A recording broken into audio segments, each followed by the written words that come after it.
The other day, a storm ripped through here and flipped this shade structure that's over our little solar shed and totally destroyed our greenhouse in the process. And we were about to start doing some repairs and even some upgrades when we realized the silver lining might be, this is a blank canvas. So in today's video, I want to see if we can come up with a new design for our solar shed, and I want to get your feedback before we even start. But before we get to that, I've got a bunch of homestead chores and mini projects that we need to take care of. So we'll go and do those first, then we'll head back here and see if we can't come up with the ultimate solar shed redesign. We are getting ready to leave the homestead for like a week. So in about a week's time, one of Kirsty's bucket list moments is coming true, and we're going down to Sydney to see Oasis live in concert. So we thought, well, why not make a trip of it, have a little adventure, stop in at some places along the way, including we're going to drop in on a fellow Homestead YouTube channel. So we'll take the cameras and you'll just have to wait and see who that is. But it means that right now I'm focused on getting our homestead ready for us not being here. In fact, I think I'll do a whole video on this because it's an interesting question, like, what do you do with your homestead when you're not here? Because a big part of homesteading is your daily hands-on efforts. Like, a lot of what you do keeps the homestead going day to day. And if you're not there to monitor it and do the daily chores, then what happens? So we'll do a whole other video on that. And that includes things like pumping water up to our tanks. Now, we've automated that process, so I'll talk more about that in that video.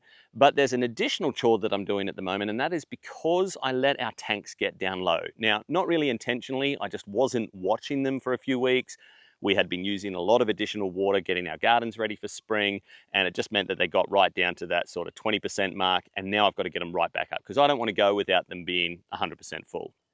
So we do have this whole system automated and working really well. It's got a timer that goes in the afternoon, and I've just been coming down here in the mornings and turning it on and doing an additional pump up each day. So there it goes. We use about 5% of the volume of our tanks every day. So we've got about 20 days worth of storage when they're 100% full. But in order to get ahead, I need to be pumping 8, 9, 10% a day. So pumping a couple of times gets us there, and we're nearly there. I think we're at about 70% now. Obviously it's up and down because we're using the water every day. So let's go check out our tanks and see where we're at. Little pig update for you as well. I let Missy out of her training area 2 days ago. And so she has been in free just behind the electric fence, and she only got out just once. I added an additional strand of electric fence to, block access to where she was normally getting out. But our electric fence is running so hot right now that basically I think she's locked back into the routine. So she's getting along with the other pigs. She's enjoying being back in their company. She's getting a good feed. They're happy because the ground is really soft right now after a couple of days of good rain, which we just haven't had in so many months. So lots of digging action going on. That's keeping her content and keeping her in here. In fact, I've been feeding them their usual amount, and they've been leaving food on the ground, which is a little bit unusual. They never leave food behind. In fact, they usually fight over it. Let's see if they want to feed now. Yeah. Usually, if they saw me within 10 meters of their area, they would assume food and they'd come running. Here comes Missy, but the fact that Peaches and Hamilton are staying down there is pretty indicative of us getting the feed quantities about right. Missy's eating more because she's pregnant, and she's starting to show as well. I wonder if you can see. She's getting really firm around her belly. She's starting to swell a little bit. So I think we're about 1 month into our 3.5 month gestation, and then she'll really start to swell out. In her first pregnancy, it won't be super obvious, like with a lot of mammals, but then subsequent ones, she'll really swell out and drop down low. Her teats will really expand early on. This time around, that won't be super obvious, but her shape is definitely changing. When you see her every day, you start to notice. So you've probably noticed me like swatting away flies all the time. And I was a little bit worried that maybe it was our animal activity like our pigs, but then we went into town for an event the other day, and the flies were just as mad in there, and that's like a 15-minute drive away, so it's obviously not us. I got talking to some local farmers there, and they said that at this point in the wheat season, so when the wheat heads are full and ripe and they've just started harvesting, the fly activity increases phenomenally. So I don't know what the correlation there is, but apparently it happens every year, so I don't feel too guilty about it. And when you walk through their paddock and actually look at where all their droppings are, of course, there's a few little flies on it, but it's not like, yeah, plague proportions. One task I am contemplating before we go is, do I set them up with a new area? Because that'll give them new ground to be excited by and interested in and keep them occupied. Or does that create the potential for new escape routes? So I'm 50-50 on that one. I'll think about that for another day or two. All right, let's go check out these tanks. We'll get down there and we'll talk about the solar shed in a little minute.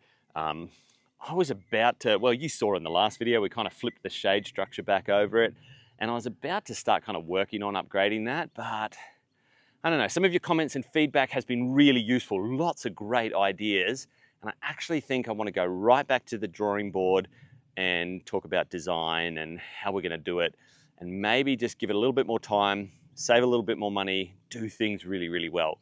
We'll get to that in just a minute. Let's check these water tanks. I can hear water, that's good. Oh, pretty close to the top. So, counting ribs down,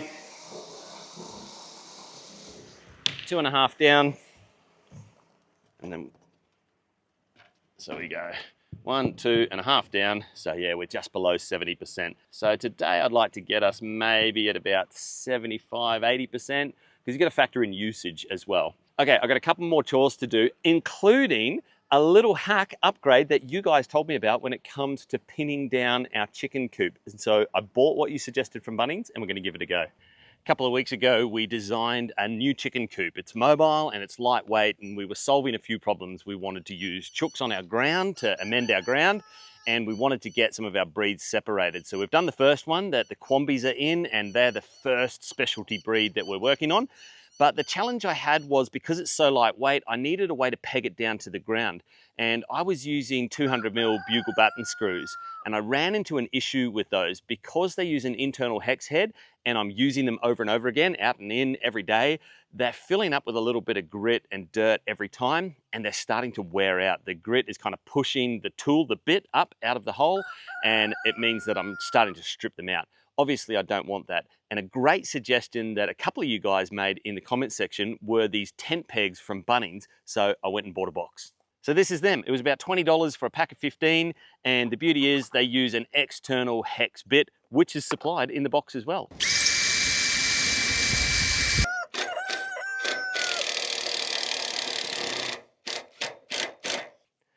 Well, that worked out pretty well. I've changed the holes so that instead of drilling straight down and the chicken mesh getting in the way every time, I've gone in on an angle. But now that I'm using an external hex bit, that's just not going to gunk up and strip out, and I can use those over and over again. I'm pretty happy with that. All right, we've got some eggs to collect. And then I've got another job I want to do today. And again, based on some feedback and tips in the comment section, and it's all about our off-grid pantry. So if you watched our video from a few weeks ago, you know that we've converted a 20-foot shipping container into a pantry storage area, and we're working on cooling it down. And you guys gave us some tips on how we could do that. Okay, so I'm standing here next to our chicken yard, and beside the shipping container that has become our Homestead's pantry. Now, we've worked on doing some insulation on the inside, so that's going to help keep cool air in, but we really need to work on stopping it heating up in the first place. And a lot of you had some good suggestions around that. The first one and the most common one has been painted a different color, but we don't want to do that. We really like Monument as a color. It blends in with the natural surroundings. It's not, gaudy. It doesn't stand out. So while I know that bright white or some reflective paints would do a better job of that, we're not going to do that, so we have to come up with some alternative methods for stopping this whole thing heating up. I've got a big massive tree right here that's already started casting shade on it, so we're at about midday right now. But dealing with the sunlight that's on this, so that's north right there, for about the first 5 or 6 hours of the day is going to be priority number one. And some of your suggestions have been really good. Some suggested some shade cloth, and then others suggested natural shade like some plants. So today we're going to do both. But this has become a bit of a junk drop storage area. So task number one, let's get this cleaned up, and then we'll work on how we're going to install some shade cloth and some natural shade.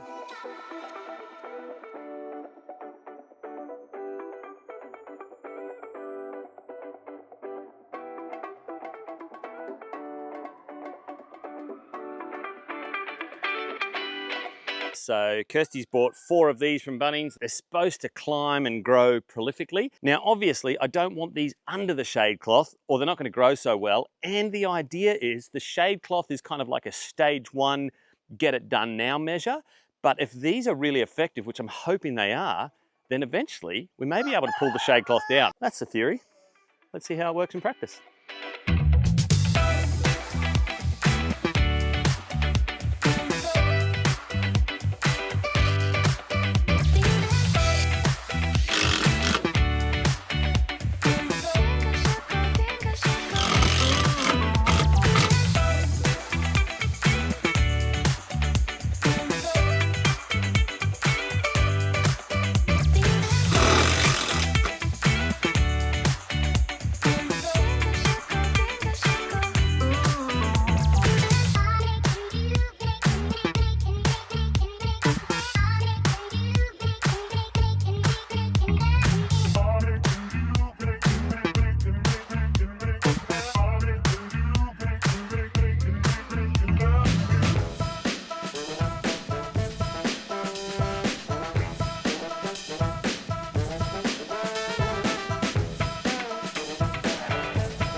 Not too mad about how that turned out. The obvious problem is the middles need to be stitched together.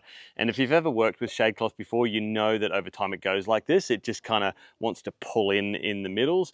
And so I've got it pinned at the top, pinned at the bottom, but it's just opening up between each run. So probably some tie wire, really thin tie wire, just woven up between each one will pull that nice and tight. I'm really happy with kind of how the eyelets, and I reused those long screws from the chicken coop.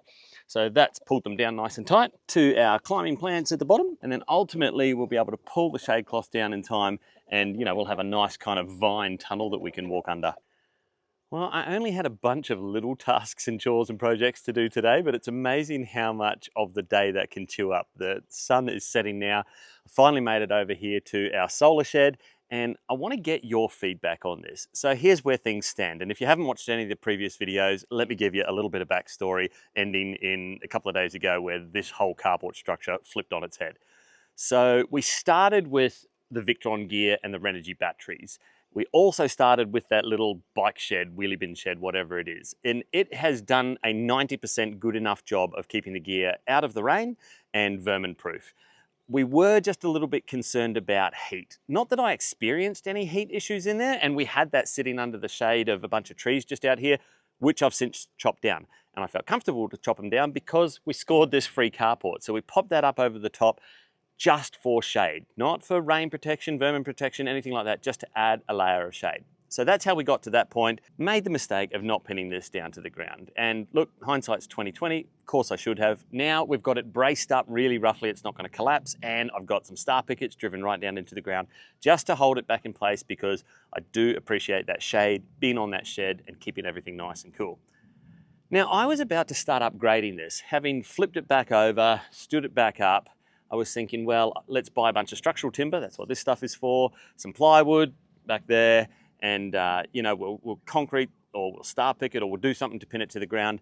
And then the plywood's going to go on the inside and be a replacement for this board here. So we'll get everything kind of up onto the wall of the shed. And then I've also got heaps and heaps of this corrugated iron. And I've just checked, that's just over 2.4 in length. So the posts of this carport were 2 meters. That was one of my limiting factors. So that's what I was about to start doing. Corrugated iron on the outside, bit of plywood on not all of the walls, but some of the internal walls, bolt it down to the ground, get it pinned down properly, and then give myself a bit more room to play in there. We have got more gear since we started. Blue Eddy obviously have become one of our big channel sponsors, so if you're ever looking at buying any of their gear, use our link down below. You get a little bit of a discount and we get a little bit of a bonus from that as well. But we've got the big Apex unit, which they've just sent me, and I don't want to say too much about this because I've just unboxed it, but they've just sent me a huge expansion battery for that. That's part of a Black Friday special. That's coming up. There's going to be a giveaway, so keep your eye out on the channel because we get to give some gear away, which is really cool. We've also got the EP760, the big, we call it Big Bertha. sorry if your name's Bertha, but the big Blue Eddy unit, and that's over in the shed. I really would like to bring all that gear in here. I'd like the opportunity to kind of rejig it, rewire it, tidy some things up. I mean, look, I've seen worse, but it could be better. And I got to thinking, well, we were on the way to Bunnings and I was pricing up for stirrups. What I thought was, rather than star picket this into the ground, let's get post stirrups. Let's do some concrete footings. So we'll do 6 posts, concrete footings, stirrups, and that'll hold the whole thing to the ground nicely. And then we'll start on our project of doing the walls.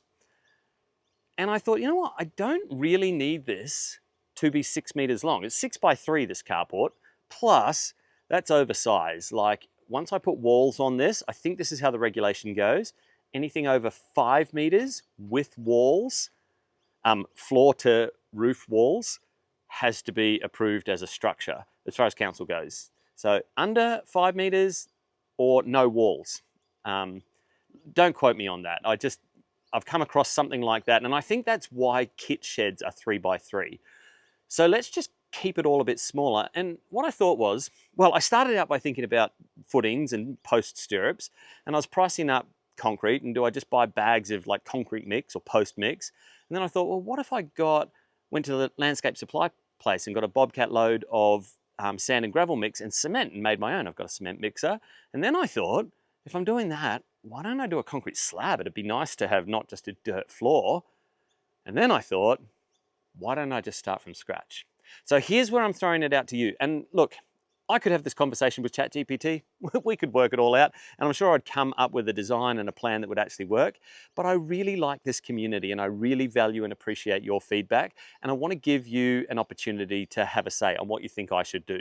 So what I'm going to do is run you through all the materials I have on hand, where I'm prepared to spend just a little bit more because the budget's kind of tight on this. I don't want to be throwing heaps of money at it. We've got other projects that are, equally as high priority, like getting a deck on the front of our tiny home. But this is important. Protecting this gear is important. So what if I ran through all of the gear? Like if we pulled this whole thing apart and I told you what we had, including what I've bought so far, what could we build? Here's what it needs to satisfy. It's got to keep all of that gear out of the weather. It's got to be vermin proof, so I'll probably have to redo, like you see there, I've done expander foam. That's worked pretty well. It's got to be sturdy enough to hold like some of this Victron gear, like this inverter. This is nearly a 2-man lift. It's pretty heavy. Now it's got a plate that mounts to the wall. In behind that are 2 star pickets going straight down into the ground, and that's all bolted together. So it's got to be pretty sturdy. I'm thinking stud walls, and the reason is I've bought some of this like structural timber treated. So 70 by 35, I've got about 10 pieces of that. I've got some non-structural timber, 90 by 35, so we could use that for other bits and pieces. I've got 3 full sheets of plywood, and I've got this whole carport that we could pull apart. Oh, and I've got stacks and stacks of this corrugated iron, so heaps, enough that we could skin, well, I thought we could skin this whole carport, but what if it was smaller? I think I'm going to keep it to 2 meters because the posts are 2 meters. It does mean I've got to trim down all the corrugated iron, but you tell me, maybe should I go higher? That might help with heat. What have we got in the shed? The ends are made of these really kind of weird, crappy beams. They're sort of like a gutter beam. I don't know what you'd call them. This one at this end is actually pretty good. And so I don't know how to describe the profile of it. It's kind of 3 sides, basically. And I'll show you up inside it so you can see it as well. So yeah, structurally it's pretty good. The one at the other end was obviously where all the water ran to. It probably filled up with leaves for years and years and years, and have a look. It's crap. I think I want to throw that out. So that's no good for anything. In between those two, we've got 4 lengths of C-channel, and so they are 3 meters long. And then on the sides, I don't know, again, what do you call this here? It's got like a long side. Let's grab a tape measure.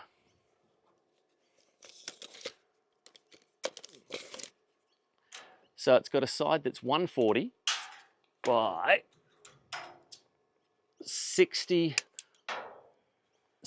on the top up there, and then a lip and a lip under as well. So it's great because you can tuck all of this. I think this is called trim deck, right? You can tuck all of this trim deck underneath it. So there are 4 3-meter lengths of that. And then there's 4 steel posts, and we should use those if we can. So 4 65 by 65 steel posts. So I'm going to put it out to you guys. What would you design? Oh, I want to use some of the plywood and maybe attach some corrugated iron to it. I don't know, we'll make it look kind of funky to make a door. So it's going to have a door. And I also want to make windows, but they don't need glass. They're just going to have fly screen. So obviously we need enough of an awning that just fly screen windows are going to be fine. They're never going to be shut up, and that's going to be for ventilation. So I kind of want, yeah, the door on one side, 2 opposite windows so that we get airflow. 3 windows maybe? I'm not sure, but obviously we'd need to frame all them up. Yeah, what would you build? I'm thinking a footprint that's 2.4 by 2.4, and I've got more than enough roofing sheets. Obviously some of it got damaged in the storm, like this one here, but I'd say probably, you know, 3/4 of them are still good. And what we could do is roofing sheets over the enclosed part of the shed, and then we could do like an awning off to the side that we could then park the ride on under. And that doesn't need to be concreted. So the concrete itself doesn't have to hold a lot of weight. Like there's no machines driving on here. So what thickness can you do? You know, does it have to be 100 mil, or can you get away with sort of 75? So what I'm after is, if you've got experience in this, if you've got skills, if you've got knowledge in this area, and these were the materials you had, what would you build? And here's how we're going to do this. I'm going to write down the list of all the materials I have, kind of what I'm prepared to spend a little bit extra on, things like, you know, sand, gravel, cement, a few other bits and pieces of hardware that we might need. I'm going to put a link. It's going to be up here. If you click on that link, it's going to take you to our Patreon page. Now, I know Patreon is kind of like our paid membership page, but I'm going to make this one a freebie. So if you want to participate in this, head on over to our Patreon page. There'll be a free conversation over there that you can join in on. So you don't have to pay for membership over there. You can if you want to be part of that. And over on our Patreon, we'll start up a discussion. If you are keen to like draw up some plans, or, you know, throw your 2 cents in about what you would do. Obviously I can't go ultimate edition here. I'd love to spend $1,000 on the ultimate solar equipment shed. But we always said we're going to do this practically. We're going to do this frugally, realistically, on a budget, because others like you are probably doing it too. So let's see what you guys come up with. So that's going to do it for today's video. I hope you enjoyed kind of cruising around the homestead with me, doing the chores, getting a few little things done, and I'm really keen to hear your feedback on this project. But until next time, we'll see you later.